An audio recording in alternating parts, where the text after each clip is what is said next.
Fala galera da Soundcar, tudo certo? Se você está procurando um jogo de ferramentas completo para montar sua oficina, realizar manutenções automotivas ou simplesmente ter um kit profissional para os mais diversos reparos, hoje eu trouxe um top 2 com duas opções muito procuradas no mercado.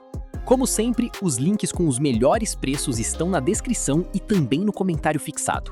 Começando com o segundo lugar, temos o jogo de soquetes e ferramentas The Black Tools TKF216. Esse é um kit pensado para quem busca a máxima quantidade de ferramentas e versatilidade. Ao todo, são 216 peças, incluindo soquetes, catracas, extensões, bits e acessórios para diversos tipos de manutenção. Um dos seus grandes destaques é a construção em aço cromo vanádio, material conhecido pela resistência e durabilidade. O conjunto também acompanha soquetes longos para velas, muito úteis em oficinas mecânicas, além de cabos emborrachados que proporcionam mais conforto durante o uso.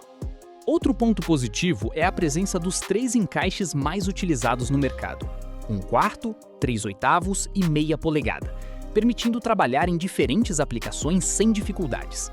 Para completar, todas as peças vêm organizadas em uma maleta resistente com identificação individual, facilitando o transporte e a organização. Se gostou desse modelo, o link está na descrição e também no comentário fixado para você conferir o preço atualizado. E ocupando o primeiro lugar, temos o kit de ferramentas Gedore 178 peças. A Gedore é uma marca muito conhecida pela qualidade e confiabilidade de suas ferramentas, e esse kit entrega exatamente isso. Mesmo possuindo menos peças que o segundo colocado, ele oferece um conjunto extremamente completo para manutenções automotivas profissionais, com ferramentas fabricadas em aço cromo vanádio e acabamento cromado espelhado, que além de proporcionar excelente aparência, facilita a limpeza e ajuda na proteção contra a corrosão.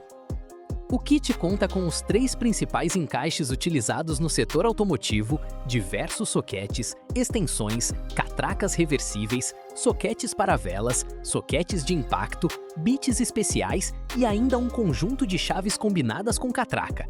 Essa variedade permite realizar desde serviços simples até reparos mais complexos com praticidade e eficiência.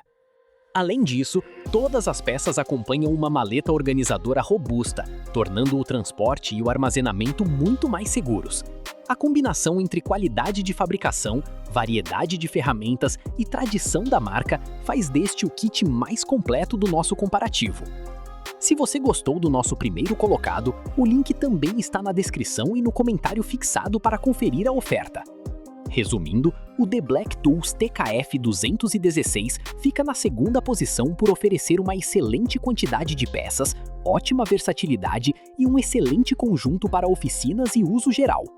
Já o Gedore 178 peças conquista o primeiro lugar pela qualidade de construção, acabamento superior, confiabilidade da marca e conjunto de ferramentas voltado para uso profissional. Se gostou de algum desses kits, confira os links na descrição e no comentário fixado para verificar os preços atualizados. Não esqueça de se inscrever no canal Soundcar, deixar o seu like e ativar o sininho para mais reviews, comparativos e dicas automotivas. Um grande abraço e até o próximo vídeo!